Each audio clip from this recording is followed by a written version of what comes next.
the evolution of becoming an entrepreneur.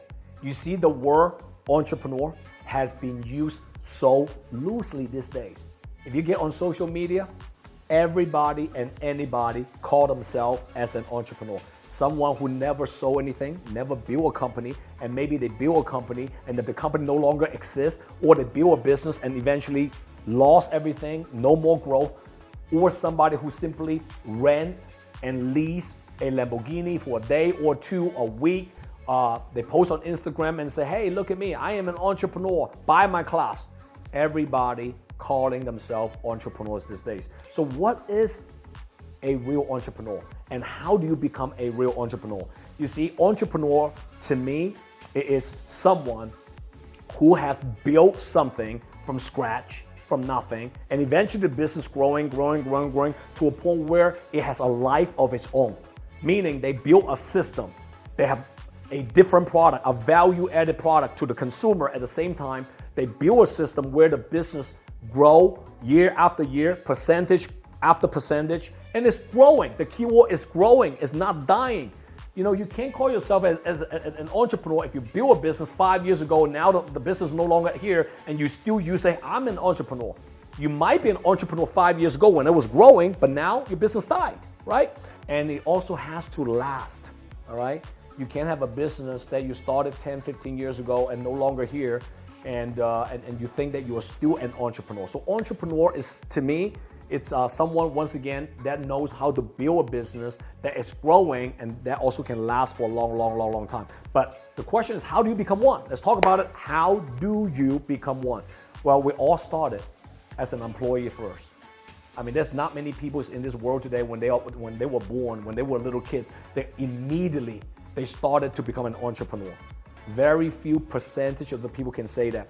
Most of us, most people that I know, that I work with, that I mentor, they started as an employee. They're working for somebody. My first job was in Burger King when I was like at 15 years old, back in Beltsville, Maryland. That was my first job. I was working for somebody. For you, could be a waiter. For you, it could be an engineer. For you, could be an accountant in a big accounting firm. You are getting a salary. If you're getting a salary, you are an employee. Now, at some point in your life, you're probably thinking, hey, what is a better way? And that's the time most people want to elevate to another level where they want to get into a career, a position where there are exponential growth in their income, no cap at the ceiling, and they become the second level. It's called 1099 independent contractor. 1099 independent contractor. And here's the problem for a lot of people. When they become 1099 independent contractor, whether they are a consultant, a real estate agent, a life insurance agent, a financial advisor, they're getting paid on what? Based on a product that they sell. In return, they're getting a commission, right? And the problem with a lot of people is that when they become 1099 independent contractor, they think they're an entrepreneur.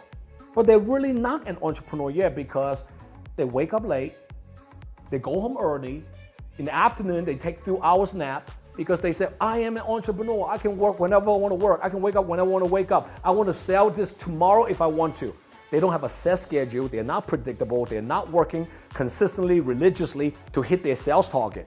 They're simply a 1099 independent contractor. Then the third level is what I call sales leader. And hopefully from a 1099 independent contractor mentality, you become a real sales leader, a sales person, a sales individual, right? Meaning you are really hustling. You are really working to make ends meet.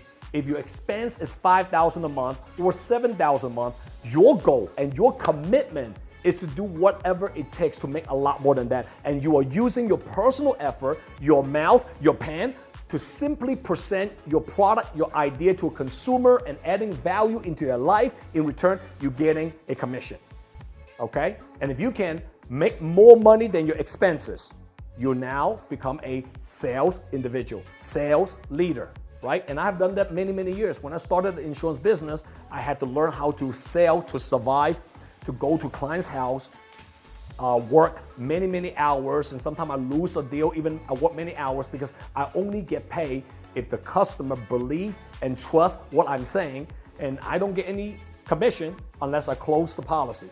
Just like other sales business, whether it's car sales, real estate sales, or mortgage sales, etc., etc., etc., right?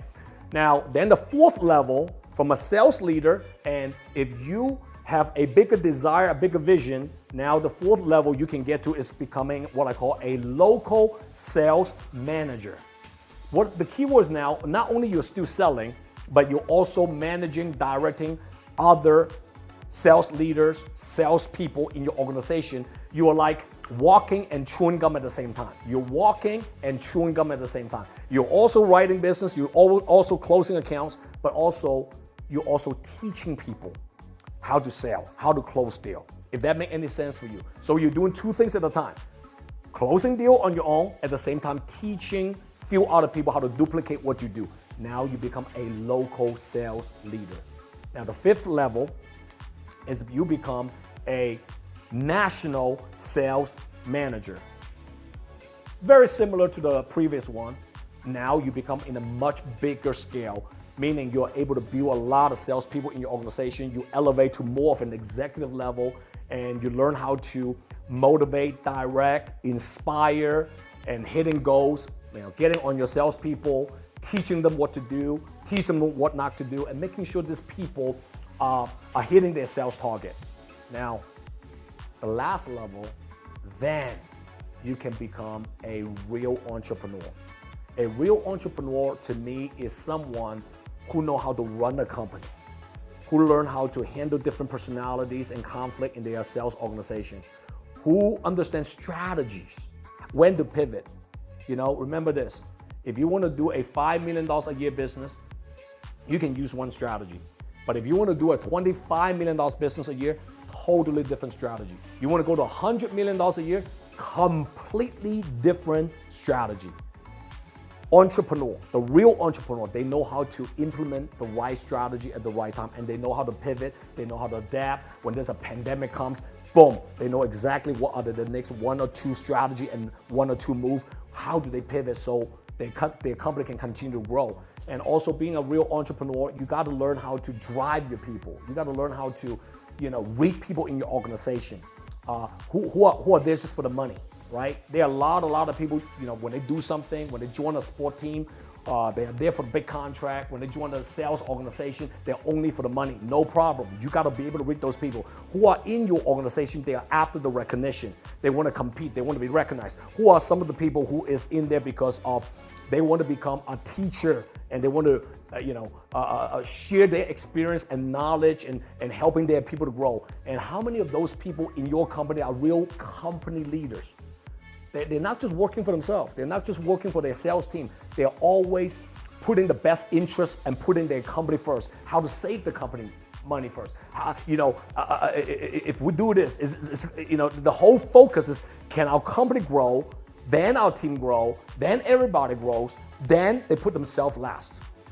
You have to be able to read all of these things as a real entrepreneur, right? And if your expenses is too high, what kind of things or expenses you need to cut down and trim down the fat so you can reserve your cash flow if your business not doing well? Or how do you inject, incentives in your organization, in your sales organization, to your employees, and making sure they're inspired to work hard, not just stop. There are a lot of sales leaders, when they get to one level, they become complacent. You as an entrepreneur need to know what kind of compensation, what kind of incentive you need to instill in your sales force.